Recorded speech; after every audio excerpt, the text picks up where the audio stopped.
Fear that meant that if this man here in the centre of his family, if he deserts his family, a pension will affirm his desertion. It will encourage desertion. In the 1920s, the press saying, you know, men who desert their families should be made into galley slaves. The state of marriage is so dreadful today. This is what will happen. So always fear of sole parent families. If he's ill, we were very reluctant to acknowledge invalids. And I could talk later about invalids today, if necessary. But very reluctant. Australians introduced in 1911 an invalid benefit. We didn't introduce it until 1936, a lot later. Introduced the blind pension instead as a kind of SOP. Only if you were completely blind and blind for life did you get a pension to support your family. We were, however, the first in the world to give any kind of a family allowance. It was minimal. It seemed to have, Labour had supported it, but Labour wasn't in power. It seemed to have been almost a whim in 1926 of Coates, perhaps to help him win the election, to give some support to families. Only 2 shillings a week, but the first acknowledgement that keeping a family cost and could be supported. Critics said that it was not enough to keep a well-developed fowl, let alone a child, but it was a gesture of support towards an orthodox family. Then you had the Depression, 1930s, and completely changed, really, the viewpoint of the, or dramatically changed the viewpoint of the whole community about supporting poverty. Here you have partly poverty made visible, people queuing on the streets for food, men, this is children and a woman here, but you have men as well queuing for food because they're hungry. And so there's much more acknowledgement of poverty if you can actually see it, if you're not living in separate worlds from people who are poor. It also became comprehensible that worthy, respectable people could be poor, accountants, farmers, architects.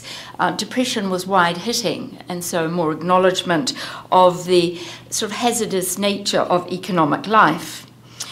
It also proved, here's the Salvation Army dishing out food, it's humiliating to be helped by charity, and also hazardous. Charity can never supply a systematic, sustainable form of support for people. It's haphazard, it's humiliating, it can never cope with a large demand. And so here you have a strong pragmatic shift and also, again, a philosophical shift, a bit like 1898 pension. This is an interchangeable society. Any one of us, there but for the grace of God go I. And it's when you imagine yourself in the same plight as people who are out of work or needy that you tend to have improvements in the system. Labour's idea when it came in 1936, first Labour government, here's Michael Joseph Savage leading the way for a reformed benefit system, calling it by a new name. Also not wanting to seem so radical and crazy. You see him there photographed by Dick Seddon, who brought in the old age pension, a kind of claim that we're doing something orthodox and traditional. We have a tradition behind us here.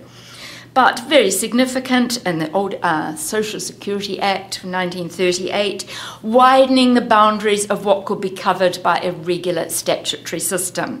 Here we have invalids, unemployed, deserted wives, some of them in 1936, some of them in 1938, brought into the vision of a civilised community.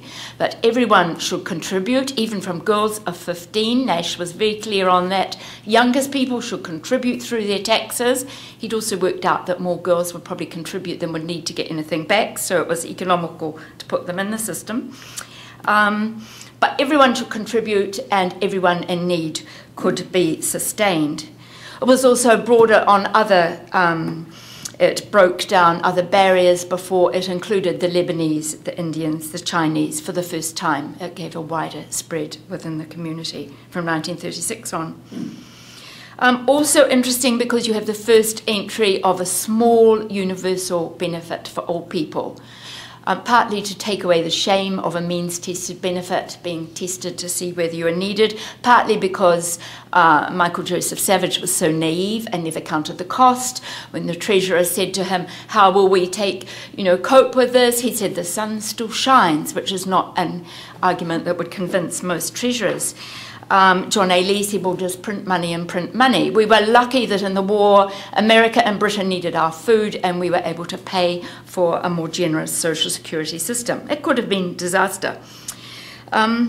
Significant also that New Zealand chose again to go against a non-insurance system, chose against the trend of most of the world to go with general taxation. Labour felt very strongly about this, that the whole community should pay each year for the expenses of those it supported. But it also was aware that an insurance system, the friendly societies, people couldn't cope with all their payments. Insurance system doesn't cover everybody. Nash, Minister of Finance, was on the verge of producing an insurance system. He was English.